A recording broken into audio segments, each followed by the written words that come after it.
Hello everybody and welcome back to the Great White Sharpedo Pokemon channel. Today we have another Fire Red speedrun challenge, this time with Swampert. And I'm quite confident going in knowing that Swampert is an absolute animal. So we swap him with Squirtle so that we get the hardest starter for us to fight against Bulbasaur. Nickname him Subscribe because that's what everybody should go and do. So we take on Bulbasaur in our first battle, and we actually beat him pretty convincingly, which was a nice surprise, and head straight through Viridian Forest. I think we actually skipped the trainer battle against the rival just west of Viridian.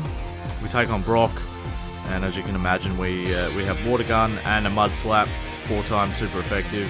Nothing to really worry about here. We beat them. And then we quickly evolve into Marshtomp, which is nice. Considering the battle went so quick, I thought I'd show you a little bit of the grind on the way through to Mount Moon. The rest of the game, it's nice that we can evolve. Compared to the Squirtle run that we recently did, it's nice to be able to evolve, get better moves, and just be a stronger general Pokemon. If you guys want to see me do a Blastoise run, let me know. If you want to see me do any sort of run, please leave a comment down below and let me know. Alright, so we are at level 23 and we take on the rival. I think that the best strategy here going forward is to not take on Misty. Because we're part ground type, it's going to be pretty tricky to try and beat her with the current setup that we've got. Her water pulse is just quite damaging and it's just not worth us trying to take her on over and over and over again. So we take on the rival quite a few times and we finally get the win. After about an hour and 43 minutes, we head to Misty and take her on at level 29.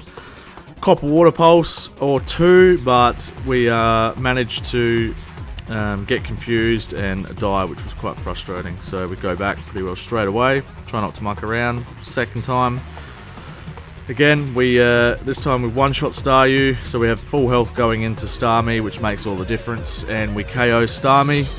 We also learn Water Pulse, thanks to that Misty, which also helps set us up for the rest of the run until we can get Surf.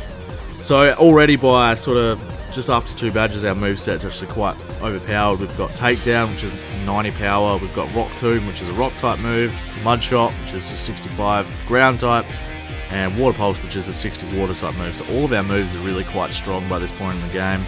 We take on the rival, we get cut, and then we go and take on Lieutenant Surge after that.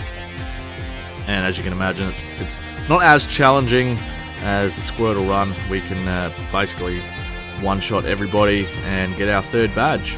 So we evolve into Swampert almost as we get to Mount Moon. And there is the big fat boy with the big forearms and the big ass tail. So we go through Rock Tunnel, quite a breeze, no real dramas there. Didn't die along the way, which affected our run in quite a few other runs. And we go through and destroy his whole team. And again, it's nice just to be overpowered the way that we are, and we can just smash everybody that's in our way. It's so refreshing to, again, have a Pokemon that's quite strong, can quite easily destroy everybody along the way. And we take on the rival, and we actually lose in Lavender Tower from 1 Razor Leaf. So that spells some concern for the rest of the game. As you can see, we level up to 44. And the fact that a level 25 Ivysaur can one-shot us with Razor Leaf, really concerning going forward.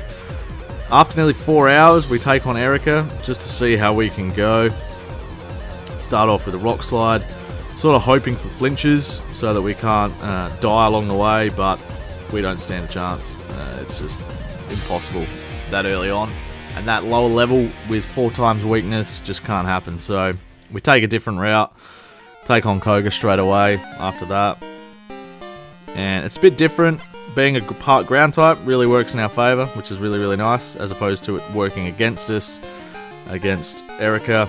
And we knock off Koga pretty convincingly. And then we head to the rival battle in Saffron City after that, so that we can carry on and fight Sabrina. This is the first run where I reckon Erica has been the 6th badge that we've had to go for, which is quite funny. So we take on the rival and beat his whole team pretty convincingly, which is nice. We get a bit of luck along the way. Go then pick up Lapras so that we can use Strength and Surf. And and then we go and fight Giovanni, who again is really no challenge at all. He just gets bodied by earthquakes and surfs, which doesn't work in his favour at all, having ground type Pokemon against a water ground type. So we body him, and then we head on through to Sabrina, and Sabrina cops an absolute ass kicking. Again, being a physical type attacker really works in our favour against her frail psychic types. So we just earthquake our way through, body everybody one hit. It's a beautiful thing. So then the challenge is to go back to Erica. So we do that, and at least this time we're about 10 levels higher, roughly, thereabouts. So we can actually try and take her on this time. And having Earthquake too is a bit of a boost, as opposed to using Mud Shot or Rock Slide before. So we basically one-shot a whole team with Earthquake, which is lovely.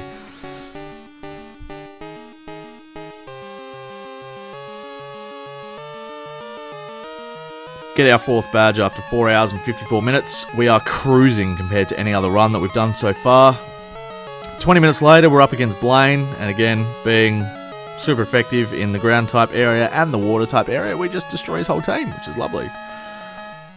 And then we go straight to Giovanni as well in Viridian, and 5 hours and 29 minutes. I'd really like to try and break the 7 hour mark. I think that would be something that would be a good accomplishment, and then try and break the 6 hour mark going forward. I don't know who with or how. Maybe the Nidoking run might be the way to go, I'm not quite sure. But we beat Giovanni, go and fight our rival. He uses Feather Dance, which destroys us. Every time he uses Feather Dance, we get absolutely bodied. So we need a bit of luck, and also get rid of Paris because we don't need him anymore. So Feather Dance again, and we're dead again. So that's the thing, we need Aerial Ace used against us instead of Feather Dance, because Feather Dance stops us in our tracks. Works in our favour that time. We can, but we still get bodied. Like, it's ridiculous. So we're about 10 levels higher, and we're still getting absolutely destroyed by Razor Leaf. And they're not even critical hits, they're just normal hits, because we're 4 times weak. It's just, it's brutal. We need to get a crit off so that we can get on with this run. He uses Growth, which I can't understand why when he's one-shotting us every single time, but yep, killed him straight after that. So thank God for the fact that he used Growth, because that was just dumb. So we beat the rival, we head straight to the Elite Four, and we get up against Lorelei straight away.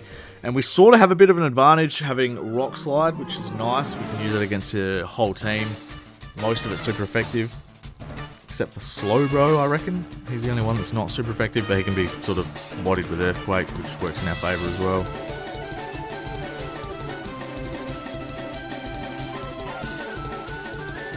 And we're basically going to try and do it in one run this time. Normally we get to the Elite Four, we sort of get stalled. We have to go back and forth 4 or 5 times to try and get some more levels. But I'm hoping this time that we can go through the whole Elite Four in one hit. It's something that I haven't really been able to do yet.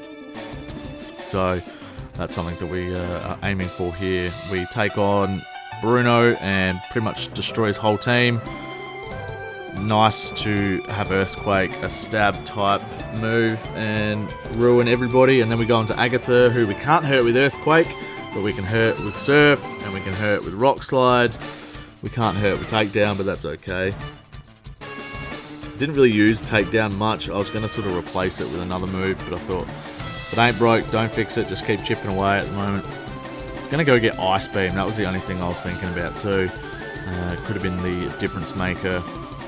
But we get through most of her team before we get stopped with a few Hypnosises from Gengar, which is quite frustrating, so we just sort of counteract that with 4 restores. And that's something I need to get better at too. Whilst doing these runs, I've sort of watched them back and realised that I don't really heal up enough in battle.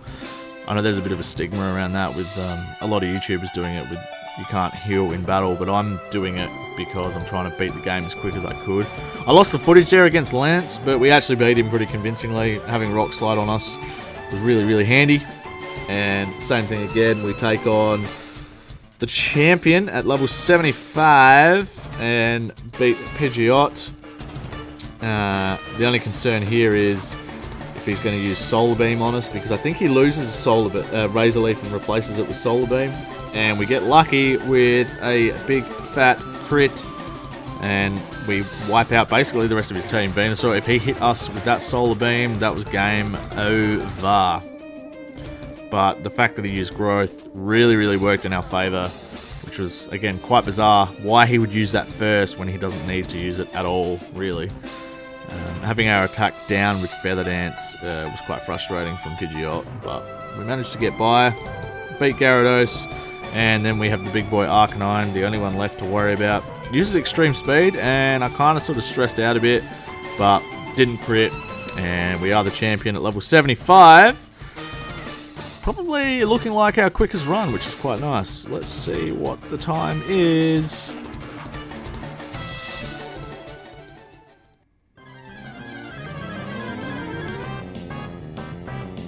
6 hours and 55 minutes. Almost an hour quicker than anybody else.